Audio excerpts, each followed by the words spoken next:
The year is 1978. It's Saturday morning, 9 a.m. A 10-year-old kid leaves his house on a bicycle. His mother doesn't ask where he's going. She doesn't hand him a phone. She doesn't schedule his activities. She simply says, "Be home when the streetlights come on." For the next 10 hours, that child will be completely unreachable. No tracking device, no check-ins, no supervision. He'll explore drainage ditches, climb trees, build forts, negotiate with other kids, solve problems, take risks, get hurt, and figure it all out himself. To modern parents, this sounds like criminal neglect. To those who lived it, this was just childhood, a normal, ordinary Saturday. We're talking about Generation X, born roughly 1965-1980, raised in the final era before helicopter parenting, before participation trophies, before the internet turned childhood into a supervised, documented, anxiety-filled performance. This generation grew up with a level of independence that's now extinct. They navigated the physical world without GPS, entertained themselves without screens, and learned resilience through experience rather than therapy. Today, we're exploring what childhood actually looked like in the 1970s and 80s, not through nostalgia goggles, but through honest examination of how unsupervised freedom shaped a generation that now quietly runs much of the world. This isn't about claiming back in my day superiority. It's about understanding what was gained and lost when childhood transformed from outdoor adventure to scheduled activities and digital entertainment. Childhood in the 1970s operated under fundamentally different spatial rules than today. Modern children exist within defined perimeters: school, home, supervised activities. Their movement is tracked, scheduled, and monitored. Parents know their location constantly through phones and apps. 1970s children operated in what researchers now call unsupervised range, territory they could explore without adult oversight. For many kids, this ranged from several blocks to several miles. The only rule: be home when streetlights turn on. This created remarkable autonomy. Children left home after breakfast and weren't expected back until dinner. They roamed neighborhoods, explored woods, found creeks, built hideouts, and created their own adventures. Navigation was analog. You learned your territory through exploration. Which yards had mean dogs, which fences had loose boards, which streets led where. You developed internal maps through direct experience. Getting lost was part of learning. Without phones or GPS, you had to figure out where you were and how to get home. This built spatial awareness and problem-solving skills that don't develop when navigation is outsourced to technology. Hydration reveals the mindset perfectly. Thirsty kids today grab bottled water from refrigerators. 1970s kids drank from garden hoses, warm, rubber-tasting water straight from outdoor spigots. Why? Because going inside meant risk of being seen by parents, which meant potential assignment of chores or being told to stay inside. The hose meant staying outside, maintaining freedom. That metallic, warm, slightly chemical-tasting hose water became symbolic of independence, literally the taste of unsupervised childhood. Physical risk was constant and accepted. Playgrounds had metal equipment bolted into concrete, no rubber safety surfacing, no height restrictions. Merry-go-rounds spun fast enough to launch kids into space. Seesaws were lever-based weapons. Injuries happened regularly: scraped knees, broken bones, stitches, concussions. This wasn't considered tragic, it was expected. You learned physics through direct feedback. Gravity works, momentum matters, sharp things cut, hot things burn. Modern playgrounds eliminate risk through design. 1970s playgrounds taught risk assessment through experience. The difference is profound. The modern child's greatest fear might be boredom. Their brains are wired for constant stimulation, notifications, videos, games, endless digital input. 1970s children experienced boredom as default state, especially on rainy days or long summer afternoons. Entertainment options were limited. 3 or 4 TV channels, mostly showing news or reruns. No video games in your pocket. No internet, no streaming. If nothing good was on TV and weather prevented outdoor play, you faced the void, unstructured time with zero external entertainment. This created a critical parenting interaction.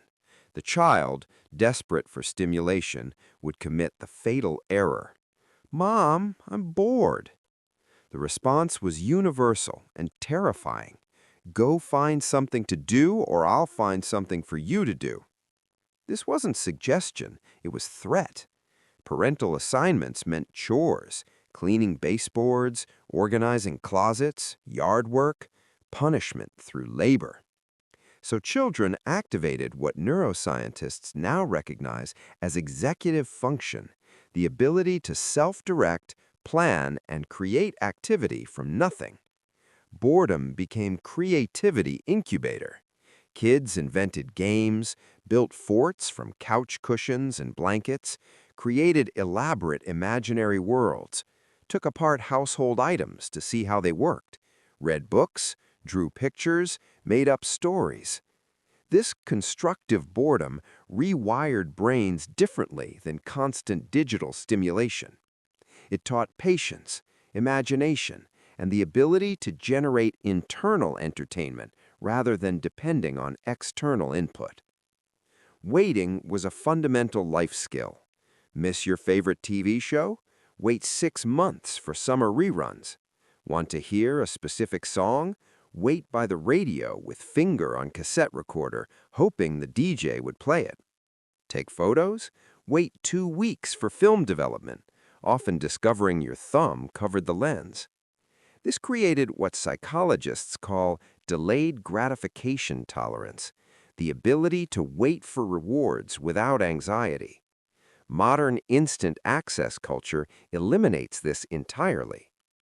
The 1970s-80s generation learned that anticipation is part of enjoyment, that waiting builds appreciation, that not everything happens immediately. These aren't just quaint memories, they're neurological differences in how brains process reward and patience. Risk tolerance separates generations dramatically. Modern parenting prioritizes safety above almost everything.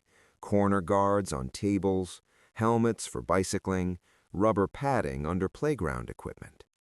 1970s-80s childhood was comparatively dangerous, and that danger was educational.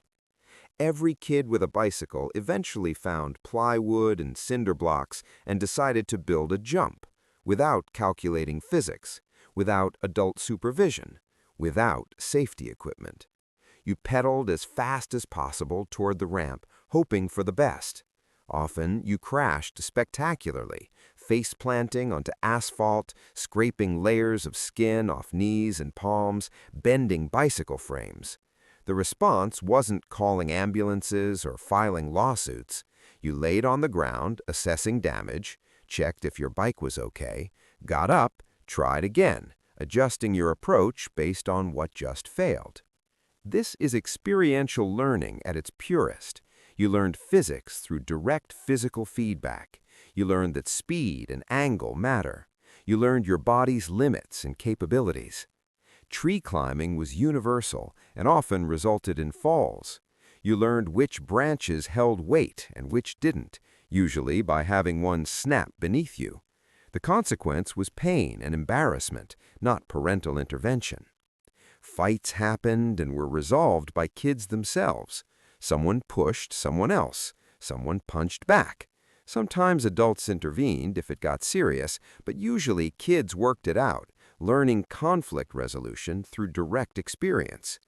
This created calibrated risk assessment. You learn the difference between scary, which builds courage, and dangerous, which requires caution. you developed internal sense of when to push boundaries and when to back off. Minor injuries, broken bones, stitches, sprains were badges of honor, not traumas requiring therapy. Kids with casts were legends, collecting signatures and telling exaggerated stories of their injuries. This physical education created psychological resilience. Pain became temporary rather than catastrophic. Failure became learning opportunity rather than identity crisis. Adversity became challenge rather than victimhood. The modern anxiety epidemic correlates with elimination of manageable childhood risk. When everything is safe, nothing prepares you for when life inevitably isn't. Social development in the 1970s-80s happened face-to-face, unmediated by technology, often without adult oversight. Kids formed neighborhood tribes, groups of children of various ages who played together regularly. These weren't organized playgroups arranged by parents. They were organic social structures that kids navigated themselves. Leadership emerged naturally. Older kids led, younger kids followed or challenged. Social hierarchies formed and reformed based on competence, personality, and negotiation skills. Conflict resolution happened in real time without adult mediation. Someone wanted to play a different game. Someone felt excluded. Someone cheated. Kids argued, negotiated, compromised, or went home mad. Tomorrow they'd try again. This taught social skills that don't develop in adult-supervised, adult-mediated social interactions. You learn to read social cues, negotiate disagreements, stand up for yourself, apologize when wrong, and move forward. There were no participation trophies. Games had winners and losers. If you weren't good at something, you either practiced until you improved or accepted you weren't the best at that particular activity. This created what psychologists call realistic self-assessment, understanding your actual strengths and weaknesses rather than believing everyone is equally good at everything. Rejection was normal part of social life. "You can't play with us right now" wasn't traumatic exclusion requiring intervention. It was boundary setting that kids learned to navigate. Phone communication was limited and analog. To reach a friend, you called their house phone. Often a parent answered, and you had to politely ask to speak with their child. This taught basic social etiquette and phone manners. Making plans required commitment. You couldn't text running late or cancel last minute. If you said you'd be somewhere at 2 p.m., you showed up, or your friends left you without you. Reliability mattered because communication was limited. Dating and romance happened in person, not through apps or texts. Asking someone out required face-to-face courage. Rejection happened in person and stung, but you survived it. This social laboratory created adults comfortable with direct communication, conflict, rejection, and negotiation, skills increasingly rare in digitally mediated social environments. Generation X occupies a unique position. They remember life before internet, but built the digital world. They were born into purely analog existence: rotary phones, physical letters, paper maps, card catalogs in libraries, encyclopedia volumes, film photography. Then they witnessed and participated in the digital revolution: personal computers, internet, email, cell phones, social media, cloud computing. This makes them technologically bilingual, fluent in both analog and digital worlds. They can read physical maps and use GPS.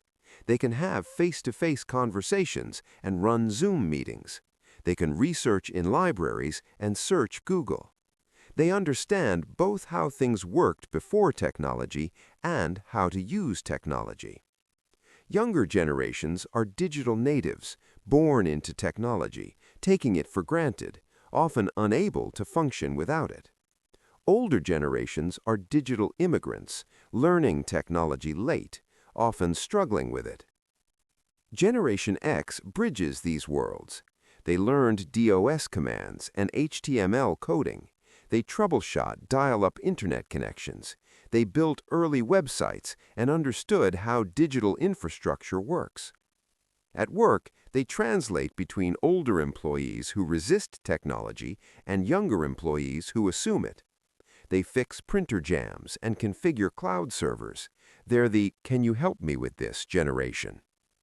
This bridging role extends beyond technology to cultural attitudes. They explain to older generations why certain phrases aren't acceptable anymore. They explain to younger generations why showing up on time matters. They possess work ethic from pre-internet era combined with technological competence from digital era. This makes them remarkably effective in leadership roles. What are the lasting psychological characteristics of this generation? Independence is primary trait. Having learned to self-direct from young ages, they don't require or expect external management. At work, micromanagement annoys them. They prefer being given objectives and figuring out execution themselves. Skepticism runs deep. Raised on advertising that promised more than it delivered, they developed built-in BS detectors. They research before buying. They read reviews. They don't trust marketing or authority automatically. Emotional regulation tends toward stoicism. They didn't grow up discussing feelings extensively or seeking validation for emotions. They learned to process internally rather than externally. This creates both strength and limitation. Strength, they don't catastrophize or need constant emotional support. Limitation, they sometimes struggle with emotional expression or asking for help. Problem-solving orientation dominates their approach to challenges. When faced with problems, their instinct is, "What can we do about this?" rather than "who's responsible" or "this isn't fair."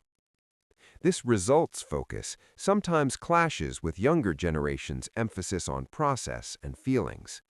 Generation X tends to prioritize outcomes over emotions, which can appear cold or unsympathetic. Self-reliance is assumed. They expect people to handle their own issues. Offering unsolicited help can feel like suggesting incompetence. Asking for help means you've genuinely exhausted your own options. Cynicism mixed with pragmatism characterizes their worldview. They're not optimistic idealists, but they're not paralyzed pessimists either. They expect things to be somewhat difficult and broken, and they work with reality as it exists rather than as they wish it to be. The 1970s-80s childhood can't be recreated. Society has changed fundamentally. Safety standards have risen. Technology has transformed communication. Cultural attitudes about children and risk have shifted dramatically. But examining this era reveals what was gained and lost in childhood's transformation. Thank you for this examination of 1970s-80s childhood. What aspects surprised you most? How does this compare to your own childhood? Share your thoughts in the comments.